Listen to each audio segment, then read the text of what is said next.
Is it just me, or is anybody else cautious and skeptical of Mark Zuckerberg's rebrand recently? We've seen this with a lot of big tech, Silicon Valley types, a lot of former DNC folks. Since Donald Trump's historic landslide victory in November, they've all done a 180. I haven't seen a transformation like this since Michael Jackson went from being black to being white. When Caitlyn Jenner went from being Bruce to being Caitlyn, it was less of a drastic transformation than I've seen from people like Mark Zuckerberg recently. Now they want to follow the money and go with the majority since Donald Trump won, but I have every right to be skeptical of them. Mark Zuckerberg was on Joe Rogan earlier today, once again in his baggy black t-shirt, his gold chain, and his perm hairdo like a 1960s housewife going to get a wash, and said this is his consistent look. He was on Joe Rogan saying that the Biden White House in 2021, they called him and screamed and yelled at him to censor and suppress certain content. Mark Zuckerberg, I know you're not going to like this video. It's probably a few hours until you take it down, but you look like a little beta male dweeb saying, well, they screamed and cursed at me. Sir,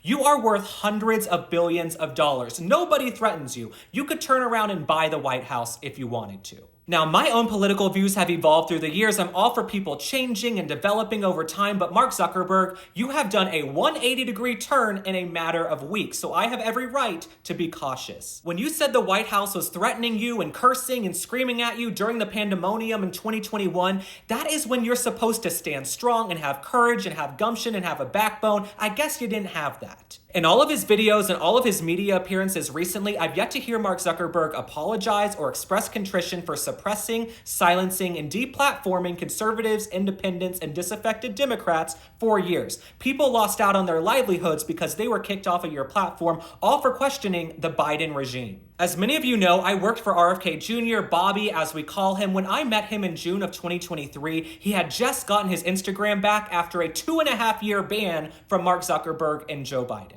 Imagine trying to run a presidential campaign and you don't even have access to your Instagram account, all because you question public health policy. Mark Zuckerberg, you owe a lot of people an apology. Mark Zuckerberg, you are a very smart person playing dumb. You're now playing the victim, little Bambi. Oh, the White House, they yelled at me. I was so scared. They screamed at me. Shut up. I'm not buying it for 1 second, okay? I have had men give me empty promises my whole life. Imagine going out with a guy who's horrible for years and he shows up and suddenly he wants to change and be a better man. We've all been there. I'm skeptical. Only now, since Donald Trump's historic landslide victory, does Mark Zuckerberg want to roll back his DEI initiatives. He also says he wants to remove the tampons from the men's restrooms. Why were these things there in the first place? And let's not forget, you also kicked Donald Trump off your platforms as well. Now, don't get me wrong, you guys know me by now. I believe people can change, they can evolve. My own political views have evolved over the last few years. It's come one, come all to the Halloween ball. People can grow. But Mark Zuckerberg, you doing a 180-degree turn since November 5th,